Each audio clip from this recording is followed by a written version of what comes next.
Hello board game brothers and sisters, and welcome to another episode where I'll be letting you know of Kickstarters launching this week. I do these videos to help out small publishers and designers get their game out to the public, so if you appreciate the work I'm doing here, make sure to hit that like button because it really helps with the YouTube algorithms, and also feel free to leave a comment in the description below because I'm interested to hear which games you're looking forward to the most. If you find this video useful, make sure to also hit that subscribe button because I post these each week, and if you want to know more, I actually also manage a Reddit post that covers the next 30 days of Kickstarters, so be sure to check that out as well. I'll leave a link in the description below. And with that said, let's check out the Kickstarters. And the first Kickstarter I have for you launches on the 29th, and it's called Rise of the Amazons. And this plays 1 to 4 players and takes about 45 to 90 minutes to play. If you're familiar with Greek mythology, you'll know that the Amazons are actually a tribe of warrior women. And if you want to know more about them, I'll leave a link up here in the corner that'll take you to one of my favorite YouTube channels that'll explain everything you want to know. And I want to say I really like this theme. I see a lot of board games that have Greek themes, but nothing that ever focus specifically on the Amazons. And also when you consider the unfortunate fact that board gaming is primarily a male-dominated hobby, it's really nice to see a theme that focuses on really powerful women. And also the Amazons have played a huge role in Greek mythology, and they show up in a lot of different stories, so it's about time that they had a little bit of light. Each player is going to be taking on the role of an Amazon in the Amazon tribe,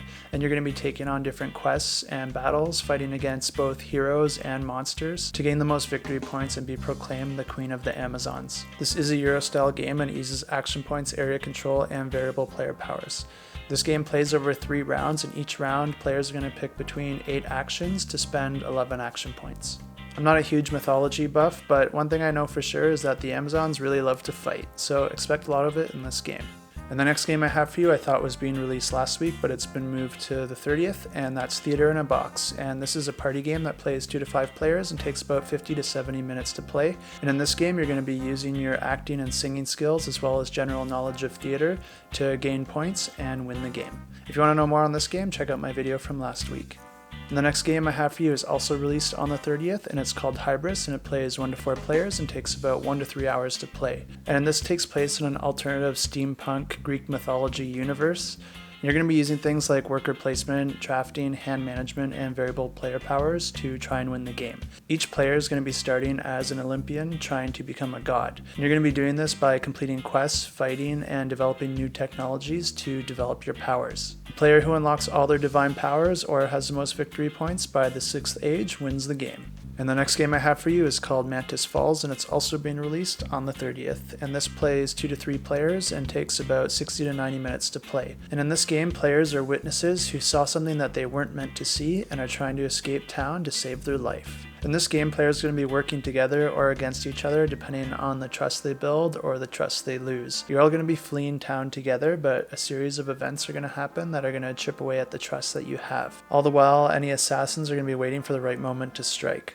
This game does look like it takes a unique approach to the genre, and one of the reasons I say that is because of the way this mixes combo-driven card play with the usual bluffing and discussion that you see in deduction games. The card play in this looks a lot more engaging than what you would find in other deduction games. Some other aspects of this game that make it very interesting is that it has a variable board, hidden maximum player healths, uncertain win conditions, and several modules that you can add to your game to mix it up and make each game unique. Also on June 30th, I have another deduction game for you, and it's called 𝗚𝗺𝗄 𝗟𝗶, and it takes under 30 minutes to play. It plays 5 to 9 players and requires 2 rooms to play. In this game, players are going to have hidden roles, and they're either going to be the police, a bystander, or a bomber. So in this game, each player only gets 1 turn, and there's going to be an item deck located in a separate room. On a player's turn, they're going to pick one other player to go into that room with them. The player that they take along with them gets to witness what they do, but the active player can also interact with that other person as part of their action. If they're a bomber, they're going to be trying to get a bomb card into the item deck.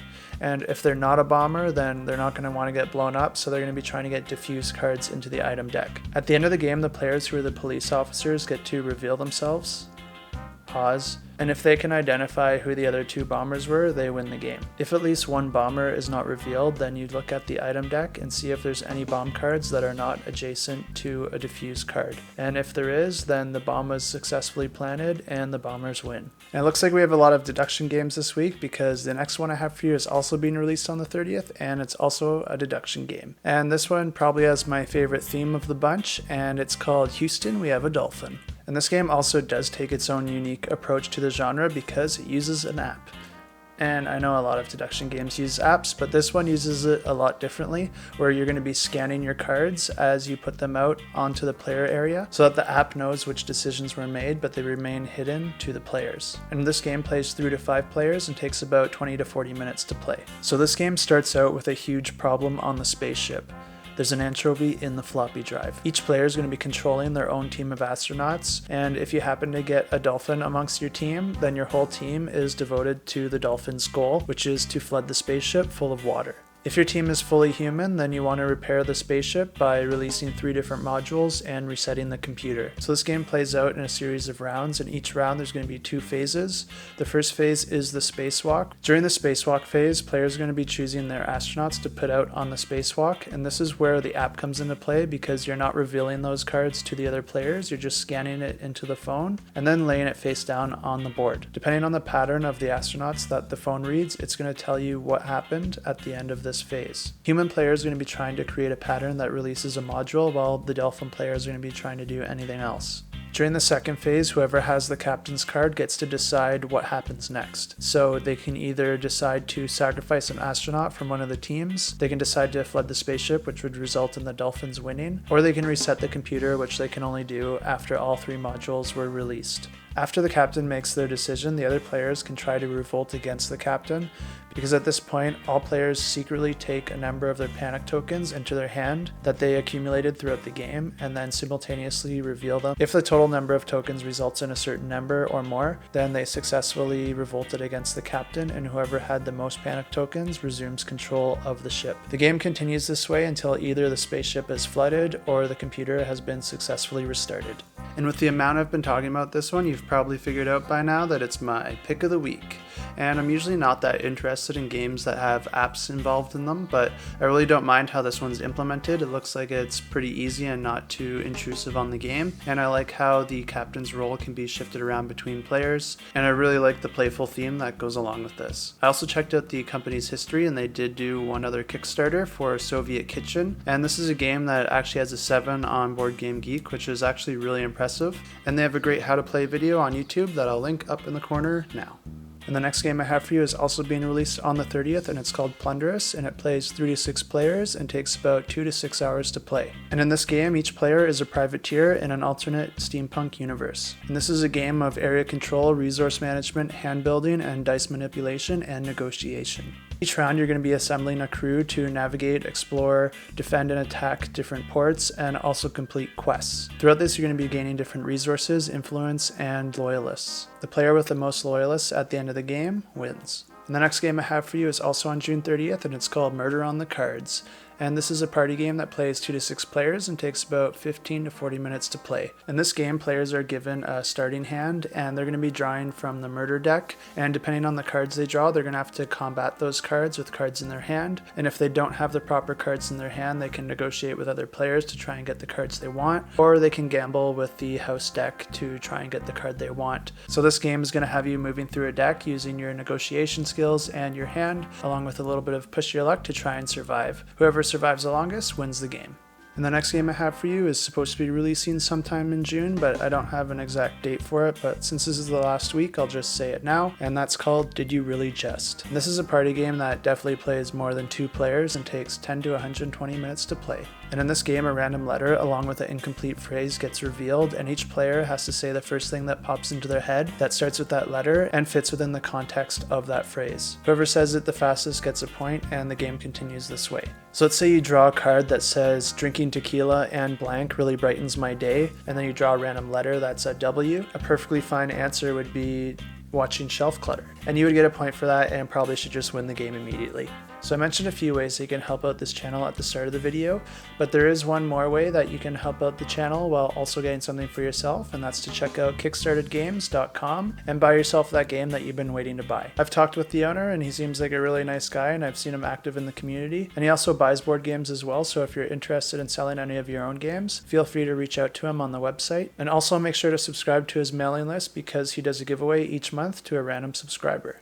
And that's it for June, so now we're getting into July, and the first game I have for you is being released on July 1st, and it's called Lost in Straya. And it plays 1 to 6 players and takes about 30 minutes to play. And this is a survival game set in the Australian outback. Craft, explore, survive, and get rescued. Unfortunately, that's all the info I have for you right now. Hopefully they get their game on BGG soon so you can check it out. Otherwise, you'll just have to wait till July 1st and check out the campaign for yourself.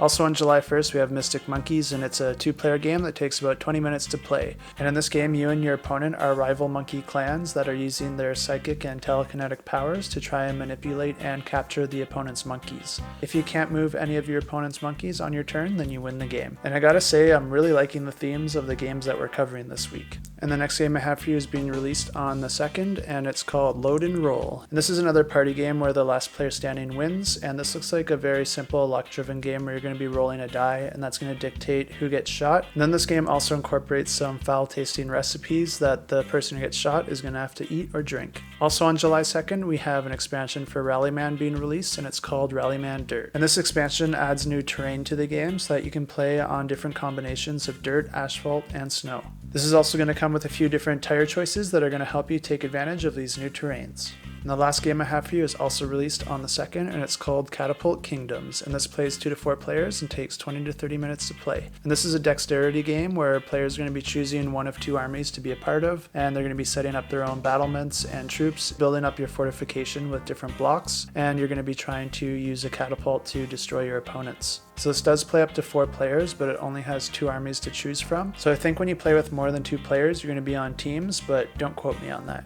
So this is the part of the video where I let you know what I backed last week, but I actually didn't back anything last week. I got a little bit of catching up to do on the active Kickstarter, so maybe you can leave a comment down below, let me know what you backed or what you think I should check out that looks really cool, and maybe it'll show up in my next video.